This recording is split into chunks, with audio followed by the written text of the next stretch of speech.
Renato et moi-même Bruno, nous sommes animateurs, coordinateurs régionaux pour Entraide et Fraternité et Vivre Ensemble pour la région du Hainaut, pour tout le Hainaut.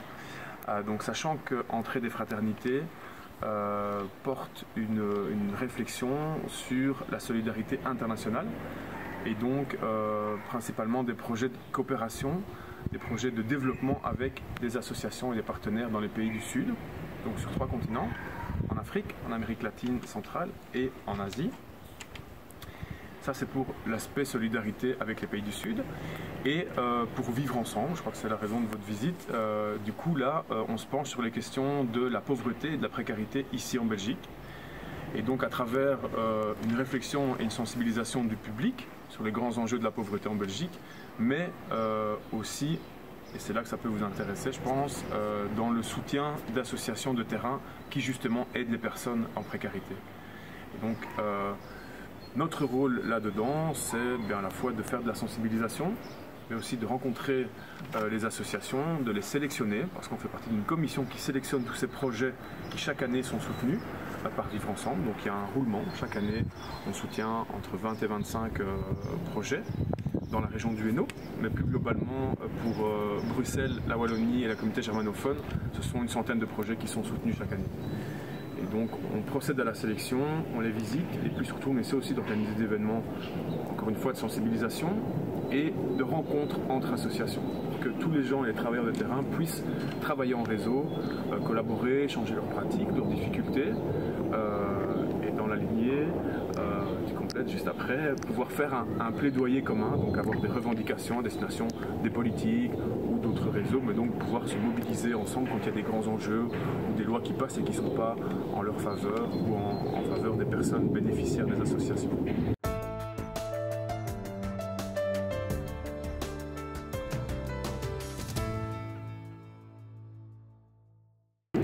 Et donc nous on ne s'adresse pas, en termes de soutien financier, on ne s'adresse pas à des individus, donc on travaille avec des associations uniquement. Donc ça c'est clairement, donc on ne fait pas du soutien individuel parce que régulièrement on reçoit aussi des coups de fil de personnes qui ont des besoins matériels, etc. Donc ça c'est pas notre rôle, et donc on renvoie vers d'autres structures. Mais nous, notre appui se fait via des associations de terrain, de la lutte contre la pauvreté de manière assez large. Peut-être préciser que dans ces associations, il y a tout un panel. Donc il y a des associations qui sont plus dans l'aide aux primo-arrivants, il y a des maisons de quartier, des écoles de devoirs, donc il y a vraiment tout type de structures.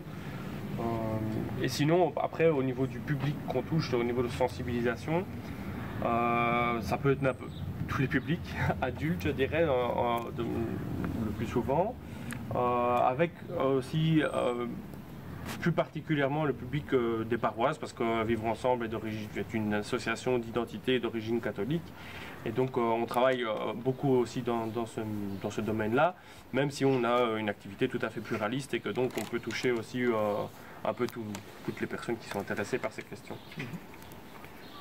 Oui, c'est ça. Les jeunes aussi, on essaie de plus en plus d'ouvrir les étudiants justement aux problèmes qui sont, finalement, qui sont les nôtres, que ce soit dans la région de Charleroi ou dans le Hainaut en général, en Belgique plus largement, et donc d'essayer de toucher, d'avoir une réflexion qui bien souvent, quand on a des animations ou quand on fait des projets, est basée sur, on va dire, sur une manière de réfléchir qui s'appelle le voir, juger, agir.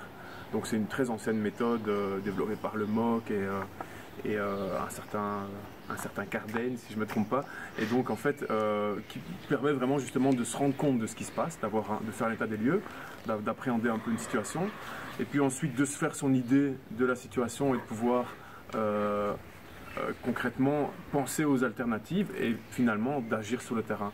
Et donc c'est pour ça que parfois avec des étudiants, voilà, il y a un constat de la pauvreté qui est fait en Belgique, qu'est-ce qui existe, quelles sont les difficultés, de quelle sorte elles sont. Pourquoi cette pauvreté ? Voilà, pourquoi, les causes de la pauvreté. Et ensuite, après, d'avoir une réflexion ensemble pour finalement essayer d'aller donner un coup de main dans une association ou de porter une action un peu plus politique éventuellement avec certains enseignants ou quoi. Et donc on a aussi des publics de jeunes qui bougent avec nous. Chez Entraide et Fraternité et Vivre Ensemble, on a un pôle jeune donc, qui réfléchit et qui essaie vraiment d'axer la sensibilisation sur la jeunesse en général. Et donc voilà, on développe un peu des activités de manière assez différente, sachant que tu parlais du fonctionnement et du type d'aide. Donc en fait, on a pour la structure, on a un bureau central qui se trouve à Bruxelles, et puis on a un bureau régional. Donc ici vous êtes dans le bureau du Hainaut, donc ici à Marché-nos-Ponts, mais il y a un bureau pour Namur, il y a un bureau pour la région de Luxembourg, un bureau pour le Brabant wallon, pour Bruxelles aussi. Et puis par région, il y a toute une série d'activités qui se développent effectivement avec le public de paroisse, avec le public des jeunes quand c'est possible, et avec les associations. Parce que comme on soutient ces associations qui elles-mêmes travaillent avec les gens, ce public de bénéficiaires, on va dire, et de travailleurs sociaux, c'est aussi un public avec lequel on travaille beaucoup. Parce que c'est un public évidemment de terrain, et c'est un bon terreau pour avoir une réflexion, pour avancer ensemble sur des thématiques importantes et surtout sur leurs enjeux, sur qu'est-ce qui les fait vivre au quotidien et quelles sont les difficultés qu'ils rencontrent.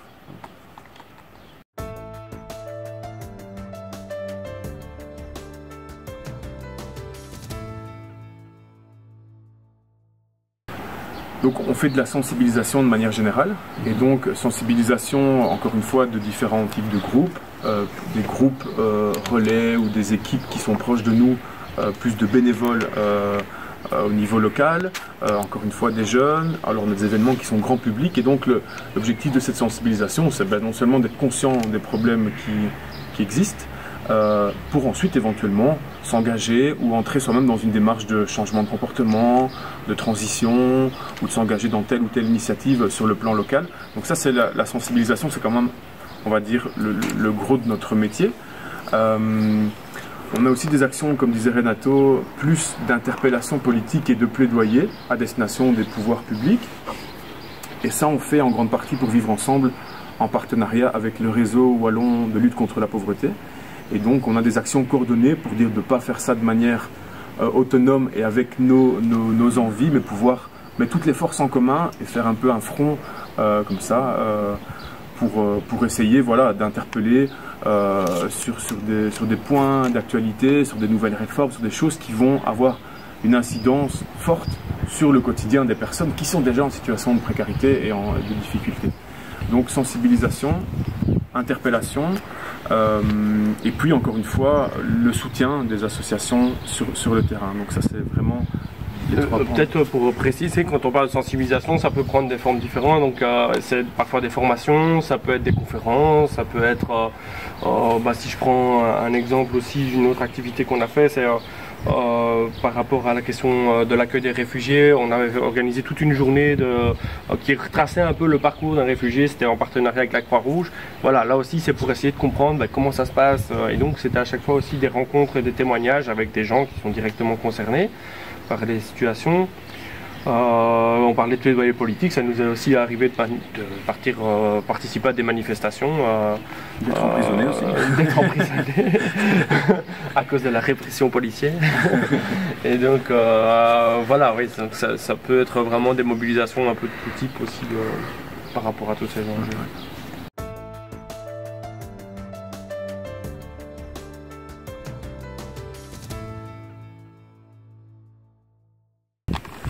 Alors, très bonne question. En fait, pour le pan de l'association, donc Entraide et Fraternité, on est subsidié principalement par la coopération belge au développement. Donc, dans chaque État, il y a des budgets pour l'éducation, pour la culture, pour la coopération au développement, et nous on se retrouve dans cette case-là. Et donc, ça permet d'organiser le soutien des projets et aussi de financer les salaires pour pouvoir gérer justement les bénévoles et organiser toute cette sensibilisation. Ça c'est pour Entraide et Fraternité.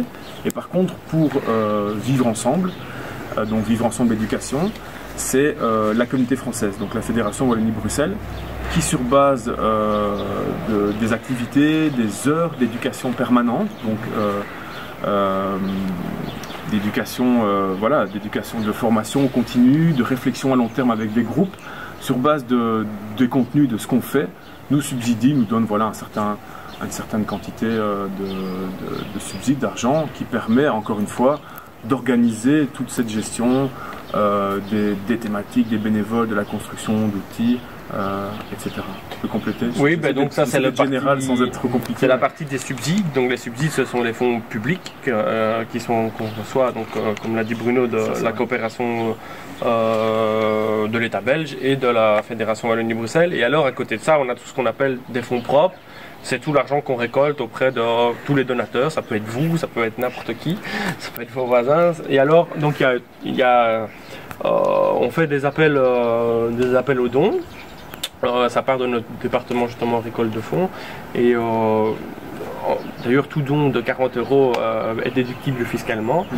Et donc là, voilà, il y a toute une partie, on a tout un réseau de donateurs. Et à côté de ça, on disait qu'on était une association catholique. Il y a aussi, pour vivre ensemble, une collecte dans les paroisses qui est faite et 2 collectes pour entrer des fraternités. Et donc ça aussi, c'est de l'argent qui va directement aussi pour le financement des projets qu'on soutient, que ce soit dans le sud pour entrer des fraternités ou en Belgique pour vivre ensemble.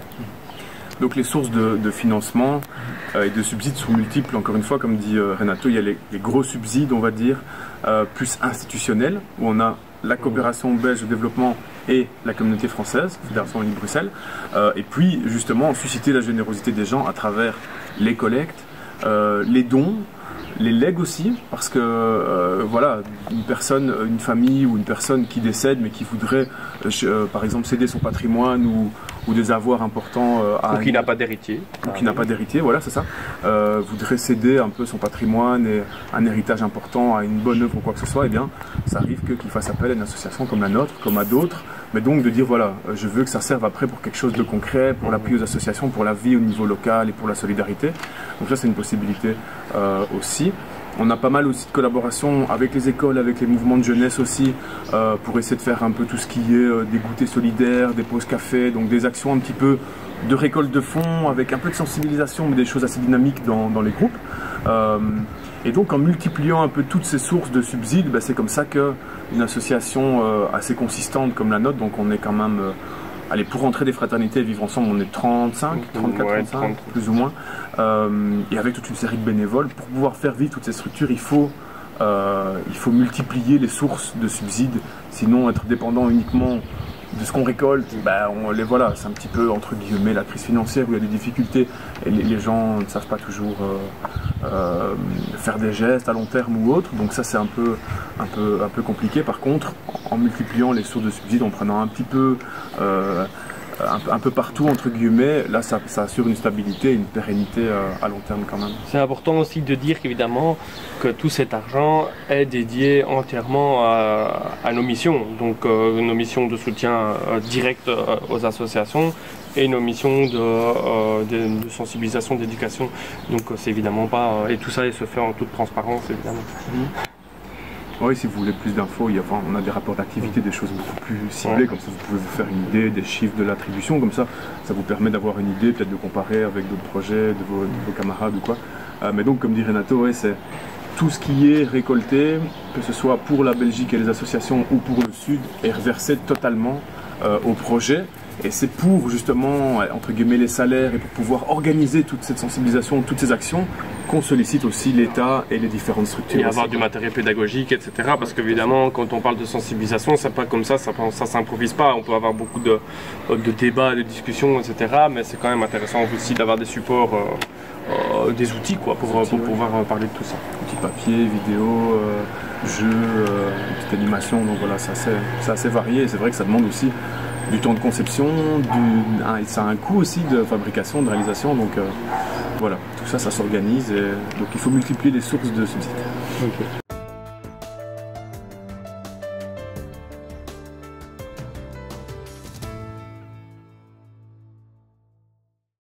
Et donc, actuellement, quel est votre point de vue sur la pauvreté en Belgique? Donc nous, comme je disais tout à l'heure, pour nous la pauvreté, c'est pas, d'abord d'une part, c'est pas une fatalité, c'est pas quelque chose comme ça qui tombe du jour au lendemain. Elle peut être due à des circonstances de la vie, une perte d'emploi, voilà, une maladie, etc. Mais de manière générale, si la pauvreté est si forte dans un pays comme la Belgique, donc je rappelle qu'on est à 15% de la population qui est au-dessus du seuil de pauvreté pour la Belgique. Sans sécurité sociale, on serait à 40%. Donc on doit comprendre qu'il y a des mécanismes politiques et structurels qui font que cette pauvreté existe et que ce n'est pas juste une question de responsabilité individuelle. On peut toujours dire oui, mon voisin ci, mon voisin ça, etc. Mais globalement, si on analyse les choses, on se rend compte que c'est surtout une question structurelle. Je pense, pour prendre un exemple très concret, on a actuellement un gouvernement qui mène ce qu'on appelle une politique d'austérité, donc de rigueur budgétaire, etc. Et donc il coupe, par exemple, dans tous les budgets sociaux. Ça, ce sont des facteurs des causes de pauvreté. On est dans un système basé qui est un système capitaliste, qui se base sur l'accumulation de richesses auprès d'une minorité. Et donc on a des inégalités sociales qui grimpent énormément, que ce soit au niveau international, mais surtout aussi, même au niveau belge, on peut voir que les inégalités sont absolument énormes. Et ces inégalités, elles ont des répercussions sur tous les niveaux de la vie, que ce soit en termes de santé, que ce soit en termes comment je dirais, couper ça, de conditions de vie de manière générale. Donc voilà, ces inégalités, elles ont un impact sur notre vie à tous, que ce soit où constitue dans la hiérarchie sociale. Et donc voilà, c'est important d'une part de comprendre ça, donc de comprendre ces mécanismes et de ne pas se contenter de dire voilà, c'est la faute d'un tel ou c'est la faute d'un tel, de comprendre qu'il y a des mécanismes structurels. Et alors, comme on le disait tout à l'heure, il faut aussi agir contre ces structures-là. Ça veut dire quoi? Ça veut dire que il faut de la justice fiscale, donc des impôts qui soient justes, que chacun contribue à sa part. Donc ça veut dire, nous, individus, bien sûr, on peut faire, c'est important qu'on paye, mais surtout aussi les grosses entreprises. Quand on voit des entreprises comme Caterpillar, ArcelorMittal, qui ont profité énormément de certaines aides d'État et qui après s'en vont et mettent des milliers de gens au chômage, voilà, là c'est aussi des choses sur lesquelles il faut agir. Quand on voit, on a beaucoup parlé dans les médias d'un accord, donc je ne sais pas si ça vous parle, le CETA, donc cet accord transatlantique avec le Canada. Il y a un autre accord qui a été négocié entre l'Union européenne et les États-Unis. Voilà, là aussi ce sont des vrais enjeux de société qui, si on n'y prend pas garde, peuvent être des mécanismes qui accroissent les inégalités, qui accroissent la pauvreté. Et donc c'est aussi pour ça que nous, on se mobilise très fort par rapport à ces questions-là.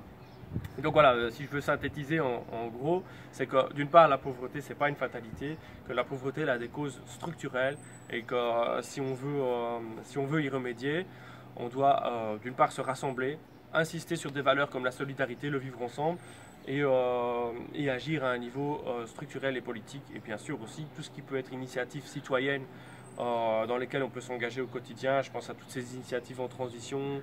Je pense aussi à toutes ces associations dans lesquelles on peut donner du temps comme bénévole, etc. C'est super important et c'est quelque part à la portée de tout le monde.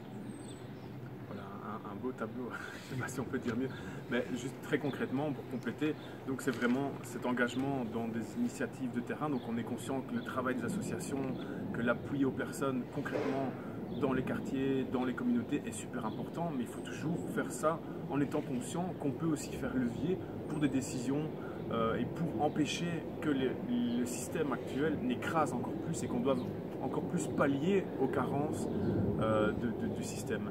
Et donc ça, on est toujours dans l'articulation entre l'engagement de terrain des personnes et aussi garder une conscience plutôt politique, ou du moins de se dire oui, les mécanismes sont là, mais on peut aussi faire poids. Nos grands-parents, en descendant dans la rue, ont aussi obtenu toute une série d'acquis sociaux, et voilà, c'est encore possible, et on l'a vu lors de mobilisation. Tout est possible en se fédérant, et donc on peut agir à la fois sur le terrain et puis aussi en ayant une conscience plutôt institutionnelle et politique. Et pour finir, si vous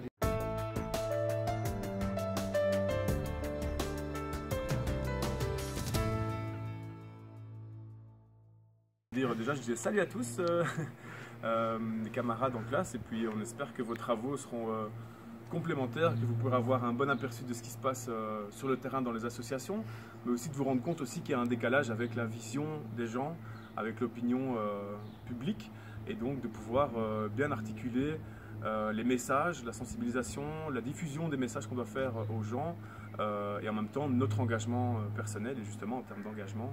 Oui, voilà, moi je pensais un message à faire passer, ben, c'est cette phrase qu'on attribue à Gandhi qui dit sois le changement que tu veux voir dans le monde. Parce qu'on a tous cette capacité d'agir, on a tous un pouvoir d'action, on a tous des choix qu'on doit poser chaque jour, des choix en termes de consommation, des choix en termes de quelles sont les orientations qu'on peut prendre dans la vie. Et donc je pense que la solidarité, forcément, ça se construit ensemble, et quel que soit l'âge qu'on a. N'hésitez pas à aller sur le terrain, à rencontrer les gens, les associations. Ici, on a une vision un peu générale, on est en contact avec des assos. Si vous voulez des coordonnées d'associations qui bougent vraiment, où là, vous prendrez une claque au niveau des valeurs, de l'engagement, de la solidarité, n'hésitez pas parce que c'est là qu'il y a vraiment quelque chose à faire. Et donc ne restez pas uniquement sur Facebook ou sur Twitter ou peu importe sur les réseaux sociaux. Allez voir des gens, franchement, c'est dans la rencontre qu'on apprend plein de choses. Que ce soit sur la pauvreté, que ce soit sur l'intégration, le vivre ensemble de manière générale, c'est super important.